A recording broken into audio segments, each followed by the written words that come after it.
There is no sign at my house that says everyone is welcome. The universe isn't just out there, it's interacting with you. Claim your power by embracing the unknown. This is Tracy with Tracy Talks, and I'm here to ignite your curiosity. Don't just listen, embrace it. There used to be a time in my life when I thought that I had to be accommodating to generally most everything, especially accommodating to people in my home and inviting people into my home. I grew up in an environment that actually provided very conflicting ways of living. I had one parent who was open to people simply dropping in, unannounced, unexpected, whenever they wanted, was completely fine with that, open to that, and actually would encourage that. The other parent was not receptive and open to people stopping by unannounced, would avoid someone in the home if at all possible. When you're raised in an environment with conflicting messages, I was trying to determine how my own identity was being shaped and molded. I had tried to identify with the parent who was very open and receptive to people freely coming and going. But as I grew into myself, I realized this is not me. That is not how I can feel safe, and that's not how I want to live my life. As I have grown into adulthood, I now am comfortable with making that statement openly to people. You don't just stop in. Unless something is tragically going on, you don't stop in unannounced and expect me to be receptive to your presence. For the longest time, I struggled with this because I didn't realize that it was my design. I didn't realize that that is just how I am made up. And for me to feel emotionally prepared, I need to plan and structure my time accordingly. I don't have parties with enormous amounts of people that I don't know. I don't have those type of events. It would never occur to me to have a large gathering of people that I don't know at my house. A lot of that just comes from me creating this space that feels safe and nurturing to me. How I absorb and interact with other people's energy is something that I have to work with. I'm very open energetically, and I don't just put myself into situations where I am going to receive a lot of energy from people that I don't know. And therefore, I keep my space as energetically cleansed as possible so that it supports me and my needs. What that also includes is being clear to family and friends that you don't just bring people into the space. We don't just show up at Tracy's house with 10 people unannounced. We don't do that.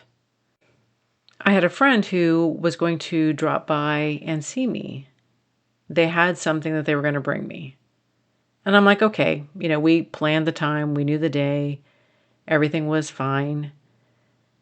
Then this person announced that their significant other was coming with them. Okay, fine. That's fine. I've only interacted with their spouse one other time. It wasn't a big deal. It wasn't like it was going to be a long stay. It was simply something was being dropped off. When my friend and spouse arrived, the amount of energy coming out of their spouse was unbelievable. There was anger, there was jealousy, there were all of these emotions that I could just feel coming out of this person. I've met this person once, briefly, for maybe 10 minutes was the interaction. tops. And yet this person is now in my house and is very angry and upset about something. They left within a matter of 5 minutes or so. And I remember standing there almost in shock, like, what was that just happened? I could feel the energy of this person, and it was just unbelievable. The amount of energy in their throat, in their stomach, in their solar plexus. I was shocked in disbelief of whatever was going on because I didn't know. I didn't text my friend because a lot of times when things happen like that, messages get misunderstood in text. Intentions are misunderstood in text. And I saw my friend a few days later and I said, look, your significant other is not welcome in my house ever again. I don't know what was going on there. I could feel the energy, and I'm not going to be in any part of that. My friend responded by saying, yeah, we were talking about how I met you, and they were trying to figure out, how our relationship evolved and where it came from, and was trying to figure out how they needed to respond to our friendship and how either jealous or upset or confrontational that they needed to be about our friendship that they were not included in. And I just said, it doesn't matter. This person, your significant other, is not ever welcome back again. I don't want that type of energy into my space, in my personal space. I don't invite it in, and it's not welcome. Me being someone who believes that situations come up in my life for me to clarify and address my own beliefs, my own preferences, my own boundaries. But at a certain point, I respond in such a way like, why are these situations and circumstances, why do they keep coming up? Why do I keep having interactions that require really difficult and hard conversations? But I guess I can answer my own question there. When I decide to cultivate a life that is going to support my highest health and well-being, I want to cultivate a life, a home where it is going to support me and my growth. It is also going to require me to maintain a high level of boundaries, that people can't just bring their junk in the door energetically, physically, metaphorically, however. Nobody's bringing their junk in the door. I'm not openly, actively inviting any of that into my home. Sometimes I have close people in my network, and there's a couple of people in particular that seem to really struggle with maintaining an adequate energy level, that become depleted easily. And the first thing that I want to ask is, who were you around? What were you doing? Why do you not have your energetic boundaries up around you so you're not picking up everybody else's junk? There is a very different feeling energetically between some person who is carrying a lot of heavy emotional baggage and someone who is not. And the person who's not carrying that heavy emotional baggage, they can move quicker, they can navigate, they can hear their intuition better, they can receive downloads. But people who are carrying a lot of emotional baggage are weighted down, and it's almost like you're walking in quicksand or in mud. You cannot move quickly. You cannot receive your guidance and intuition because you're stuck in all of this heavy emotional energy. I have spent a great deal of my past in quicksand. I'm not going to do it. And when you've done the work, when you have released whatever it is that you need to release, and I mean, that's an ongoing process. It's like we're never done with that part of the process of processing emotions and releasing them.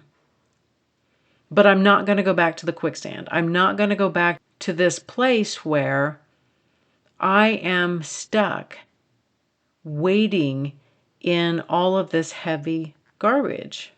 So I'm going to have these hard conversations. I'm going to have the boundaries. I'm going to have to say the things that none of us really enjoy saying, but it's a part of life. I want my home to feel safe. I want my home to feel nurturing. I want my home to support me.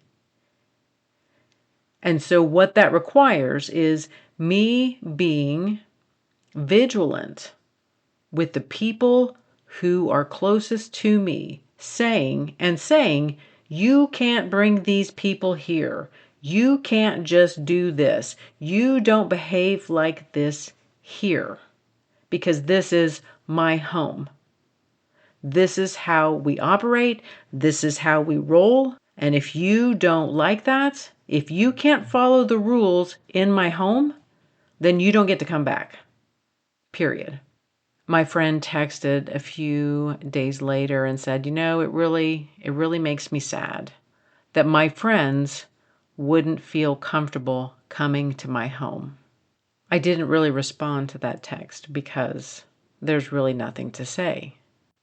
The core people around us directly influence our health and well-being.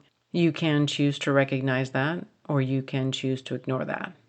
And as someone who lived in an environment that didn't support my full growth, mentally, spiritually, and emotionally, I will never go back to a situation or a circumstance that requires me to have to shut down parts of me, have to shut down my spirituality, my growth, to continue to live in that environment. That will never happen again. Thank you for listening to this episode of Tracy Talks. Remember to rate, review, and subscribe and share with others who would enjoy listening to this podcast. Friends can find Tracy Talks available on iTunes, Spotify, Substack, and YouTube. Hit me up on Instagram and Facebook at More Tracy Talks. And until next time, we meet again.